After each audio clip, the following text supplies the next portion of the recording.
మొన్న ఒక సహోదరుడు నాకు మెసేజ్ పెట్టాడు. యంగ్ బాయ్, చిన్న ఉద్యోగం చేసుకుంటున్నాడు, 10,000 రూపాయలు సంపాదించుకుంటున్నాడు. తన మెసేజ్ ఏమని పెట్టాడంటే, నేను 10,000 రూపాయలు సంపాదించుకుంటున్నానండి, అందులో 2,000 రూపాయలు నా యొక్క లివింగ్కి ఖర్చు అవుతుంది, నా అవసరతలకి. మిగిలిన 8,000 నాకు చాలా అప్పులు ఉన్నాయి, అప్పులకి ఇచ్చేస్తున్నాను. కానుక వేయడానికి నాకు డబ్బులు ఉండట్లేదు. నా అప్పులు తీరేంత వరకు నేను కానుక వేయడం నాకు కష్టంగా ఉంది. మరి ఈ సిచ్యువేషన్లో నన్ను ఏం చేయమంటారు? ఒక రకమైన గిల్టీ ఫీలింగ్ అయితే ఉంది, కానుక వేయలేకపోతున్నాను ఏంటి అని. మీ సలహా కొరకు మీకు మెసేజ్ పెట్టాను అని. నేను ఆయనకి నేను మెసేజ్ ఏం పెట్టానంటే, నీ సిచ్యువేషన్లో కానుక వేయడం కష్టమే, ఎందుకంటే మనకు అప్పులు భారం ఉన్నప్పుడు కానుక వేయడం కష్టమే. నీ లివింగ్ తీసుకోవాలా, వడ్డీలు కట్టుకోవాలా, కానుక వేయాలి.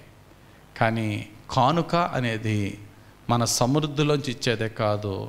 కానుక అనేది ఒక సాక్రిఫైస్ అనేది ఎప్పుడు మన మైండ్లో ఉండాలి. ఒక త్యాగముతో నేను ఇస్తున్నా, నా ఆర్థిక ఇబ్బందులు ఉన్నప్పటికీ త్యాగముతో ఒక 100 రూపాయలు ఇస్తున్నానంటే then it will be called as a sacrifice. నాకున్న విస్తారములో కొంచెం ఇచ్చానంటే సాక్రిఫైస్ కాదు. 2 కాసులు వేసిన పేద విధవరాలని ప్రభు ఎందుకు అప్రిషియేట్ చేశాడంటే, ఆ 2 కాసులు ఇచ్చిన తర్వాత ఆమెకి టీ తాగడానికి డబ్బులు లేవు ఆమె దగ్గర.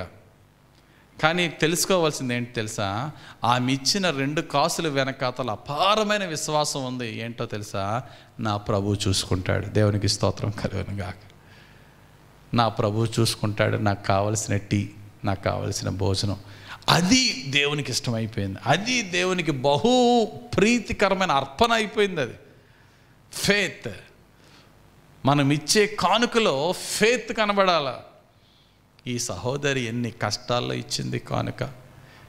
నేను అప్పుడప్పుడు కానుకలు లెక్కపెట్టి కన్నీరు కార్చిన సందర్భాలు చాలా ఉన్నాయి. సంఘ కానుకలు లెక్కపెట్టి కళ్ళంట నీరు అలా తిరిగిన సందర్భాలు ఉన్నాయి. ఎందుకంటే ఆ కవర్ మీద ఆ వ్యక్తి పేరు ఉంటుంది, లోపల కానుకుంటుంది. ఆ వ్యక్తి ఎవరో నాకు తెలుసు, ఆ వ్యక్తి ఏ ఆర్థిక పరిస్థితులు ఉన్నాడో నాకు తెలుసు, ఆ వ్యక్తి యొక్క చేతి పని ఏంటో తెలుసు. లోపల కానుకను చూసినప్పుడు, ప్రభువా ఇంత కష్టాల్లో ఇంత కానుక ఇచ్చిన ఈ వ్యక్తిని కరుణించవా, దీవించవా. నేను నిజంగా కన్నీరు కార్చిన సందర్భాలు అనేకమైనవి ఉన్నాయి. తిరిగి ఆ వ్యక్తికి మరలా నేను ఏమన్నా ఇవ్వాలా అనిపించే, పిలిచి డబ్బులు ఇవ్వాలా అంటే నేను ఇచ్చిన కానుక మళ్ళీ పాస్టర్ గారు నాకే ఇస్తున్నారా అనే ఆలోచన కూడా ఉంటుంది. నేను ఇంకో విధంగా ఏమన్నా ఆ వ్యక్తికి నేను ఎలా సహాయం చేయగలను? ఆ కానుకలో ఏం కనబడుతుంది? ఒక పాస్టర్నైనా నేను పై రూపాన్ని చూసే నాకే కళ్ళంట కన్నీరు వచ్చిందంటే హృదయాన్ని చూసే దేవుడు ఎంత ఇంప్రెస్ అవుతాడు. నువ్వు కానుక ఇచ్చినప్పుడు అందులో నీ ఫేత్ని ఎలా పెట్టి నువ్వు ఇస్తున్నావో ఆ యవనస్తుడికి చెప్పినప్పుడు ఆ యవనస్తుడు వెంటనే మెసేజ్ పెట్టాడు, thank you pastor, now I'm strengthen in my faith. మన శరీరానికి ఏం కావాలి, మన మైండ్కి ఏం కావాలి, మన ఆత్మకి ఏం కావాలి, మన కుటుంబానికి ఏం కావాలి, మన చేతి పనికి ఏం కావాలో అన్నీ కూడా తన ప్రియులు నిద్రించుచుండగా ఆయన వారికి ఇచ్చుచున్నాడనే వాగ్దానం మనందరి పట్ల నెరవేర్చి దీవించునుగాక. ఆమెన్. ప్రార్థన చేసుకుందాం. కళ్ళు మూసుకోనండి.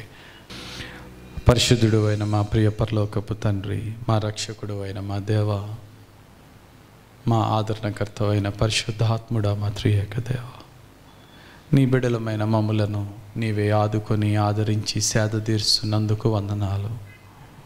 మా బలహీనతలు ఎరిగిన వాడా, మా పాపములన్నీ నీకు తెలుసు, అయినను మా పట్ల జాలి చూపుచున్న మా తండ్రి, దయ చూపుచున్న ప్రభువా, నీ ప్రేమతో మమ్మలను క్షమించి నీ కృపతో నీ శక్తినిచ్చి మమ్మలను రక్షించుచున్న మా యేసు నీకు వందనాలు ప్రభు. నీ కుడి హస్తమును మా మీద ఉంచి మమ్మలను సేద తీర్చండి తండ్రి. నీవు మా కాపరివి, మమ్మల్ని ఎలా మేపాలో నీకు తెలుసు, మమ్మల్ని ఎలా సేద తీర్చాలో నీకు తెలుసు. నీవే మమ్మలను మేపి నీవే మమ్మలను సేద తీర్చండి. నీ చక్కటి విశ్రాంతిలో మమ్మలను నడిపించండి. నీ నిత్య విశ్రాంతికి వారసులుగా మమ్మలను చేయండి తండ్రి. ధ్యానించిన వాక్య ప్రకారముగా డబ్బు సంపాదించుట మాత్రమే ప్రధాన లక్ష్యము కాదు, కానీ నీవు మమ్మల్ని కలుగు చేసిన విధాన ప్రకారముగా వారంలో ఒక్కరోజు మా పనిని ప్రక్కన పెట్టి ముగించి నీతో గడిపి కుటుంబంతో గడిపి నీవిచ్చిన ఆహారమును భుజించి సమృద్ధిగా నిద్రపోయి తిరిగి మరలా కష్టపడి పనిచేసి నీ వాక్య ప్రకారంగా జీవించి మేము నిద్రించుచుంటుండగా, మేము రెస్ట్ తీసుకొని ఉంటుండగా నీ యొక్క సమృద్ధిని మాకు దయచేయమని, తన ప్రియులు నిద్రించుచుండగా ఆయన వారికి ఇచ్చుచున్నాడనే వాక్యము మా అందరి జీవితాల్లో నెరవేర్చమని, నీ అందరి విశ్వాసములో మమ్మల్ని బలపరచమని యేసుక్రీస్తు వారి పరిశుద్ధ నామములో ప్రార్థిస్తూ మీ పాదాలకు మమ్మల్ని అప్పగించుకొని వేడుకొనుచున్నాము తండ్రి. Amen, amen, amen.